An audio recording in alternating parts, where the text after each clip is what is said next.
Hello, friends. I was reading a very interesting news about the stock market the other day. About a large company, Vedanta, owned by Shri Anil Agarwal, who is a London based Indian promoter owning mines of aluminium, zinc, silver, etc. in India. Big guy, industry leader, and as media would always tell us, one of the captains of Indian industry. And he also has the perception of deep connection with the government and bureaucracy. Well, Vedanta now wants to delist its shares. In simple term, it means they do not like Indian stock market. It means they do not want to run a public company which has to be under the greater public gaze, under our Indian regulatory mechanism. Having got mines and some of them under the divestment program of the earlier governments, they now want to control the Indian resources sitting in London without any domestic oversight. Sounds familiar, reminds you of colonialism, isn't it? Not something which also sings well in today's modern terms with the slogan of Atmanirbharta or the spirit of Make in India given by our Prime Minister. It also means that Vedanta, if it has its way and this delisting is to take place, you will have to sell the shares back to them. And if you do not sell them to them, you will be left with a share which you will not be able to sell except only if Shri Anil Agarwal and his family condescends to buy it from you. So, in effect, as a retail shareholder, you will have to sell it compulsorily to the promoter family. Now, you might say, so what? If I'm getting a good price, I will sell it. That's how stock markets operate. The good news for you is that Vedanta has kept the initial indicator price as rupees 87 per share. Please note that the share of Vedanta was in the range of 130 to 140 in February before COVID broke, and its year high is 180, and at 87 it is lower than the 10-year lowest price it ever came to. At the time of speaking, the present price is around 102. And do you know what the book value of Vedanta share is? Rupees 209. So it is in effect paying you less than half of its book value. The value of Hindustan Zinc share alone contributes to up to 131 rupees to Vedanta share. So is Vedanta telling us that its share value without Hindustan Zinc's contribution is negative? All the mines, all the factories are negative. Now the question here is that why did Vedanta not think of delisting earlier? Was it waiting for a COVID-led crash in the market? Now the promoter family today owns around 50% of the shares in the company. The domestic and foreign institutions own around 42-43%, and the retail shareholder, people like us, I of course do not own, as a disclaimer, any share in Vedanta. The retail shareholders owns less than 7.25% of the shares. The rule says that Vedanta needs approval of 90% of the shareholders to get this delisting done.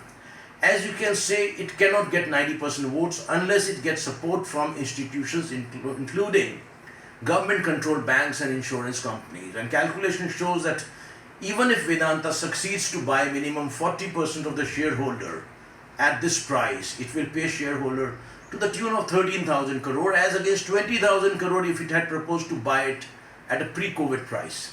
So a net profit of 7,000 crore, which goes basically from the pocket of the shareholder and the pockets of the domestic institutions, which is Indian public's money, to the big man's pocket in London.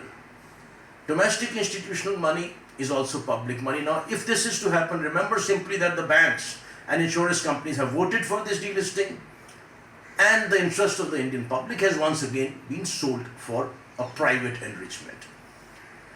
Adani Power has also come yesterday on 3rd June, expressed its intention to delist its share. The share price, which was 73 rupees earlier, is now 39. At this rate, there will be a spate of such announcements, and I suspect more so by Indian promoters who are perceived, rightly or wrongly, to be politically and bureaucratically connected. Now, what is happening here? Are they sure that they will get the approvals? They will get the support of domestic financial institutions? Well, the time will tell. It's early days to say. Now, we are told by the government that only 3% of Indians participate in equity market, and government's objective is to increase the retail participation in the equity market. Through equity money, they say the money is pumped into a productive economy, whereas the money invested in traditional Indian assets of jewelry, gold, etc. are a dead investment, and it has no multiplier effect on the economy. So the question begets then, if the retail investor is going to be shortchanged every time like this, and every time this has to happen at the hands of the well-oiled and well-connected Indian promoters, Why should the Indian retail shareholder participate in the share market at all? And if some of them hard-boiled ones who are addicted to the market still do, why would they not do it in the shares of multinational corporations, the MNCs? After all, MNCs have shown, unfortunately, MNCs have shown a better track record in preserving the value of the shareholder. Even when some of them have delisted in the past, by and large, they have paid a decent amount to their shareholders. Trust me, if the government does not step in, we are going to see a spate of such delisting proposals hitting the market. Now, these companies can very well come up and say that under law they are allowed, under regulation they are allowed to delist. Legally they are right, there is no bar. But ethically, is it right? Is it right in terms of governance? Is it a good thing? And most importantly, in terms of timing, doesn't it smell of opportunism of the lowest kind? Unfortunately, we pay lip service to the small man, but who cares if the retail investor loses his saving? In case of Vedanta and these companies, what are the independent directors doing, I wonder? Who cares if his dreams of a small man for earning some decent return by investing his hard-earned money come to a naught? He always thought he was investing with a well-connected and a well-meaning promoter running a well-managed company. The very high-charged, calibrated public relations campaign which these companies drive on our media also told him so day after day. Unfortunately, like always, is he going to be sacrificed as a sucker who showed faith in a particular management? Well, the government has come out with a spate of measures in recent times for the poor, for the farmers, for MSME and so on. By and large, an Indian shareholder has a robust constitution. He does not mind normal time trading losses, That is the nature of the market. You make money, you lose money. But when such losses are inflicted, where promoters are hiding behind regulatory provisions to one's own advantage, the advantage of the promoters, that is when it makes the retail shareholder, a common man, feel exploited. It makes him feel used. Like the industry has been given certain reliefs, the government must have moratorium on such predatory delisting proposals. Government must put in abeyance all the proposals which cleverly use these regulatory provisions but actually have the effect of eroding the shareholder value. These provisions are for normal time and not for in a century kind of black swan event which we are witnessing today.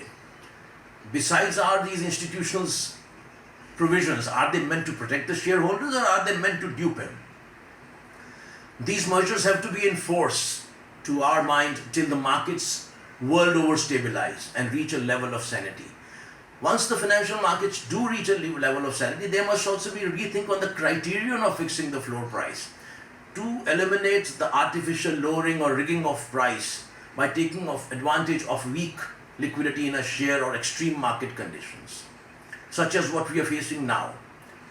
With financial distress looming large, the government was very quick to act to prevent predatory takeover of Indian businesses by, say, like the Chinese companies. Well, the intent of above was most welcome, but a very unfortunate, a very uncomfortable question looms over us today. Who will save us from our own? Or in short, who will save the common Indian from the big Indians? It is time the government should step in to ensure that the scheming promoters are not allowed to feed their orgy of greed on the misfortune of lakhs of innocent investors. Hope the government is listening. Hope they step in. Otherwise, the faith of the small man in the story that is corporate India and in the glorified tale that is the stock market will be broken forever. And as a growing nation, we cannot afford it. Thank you very much.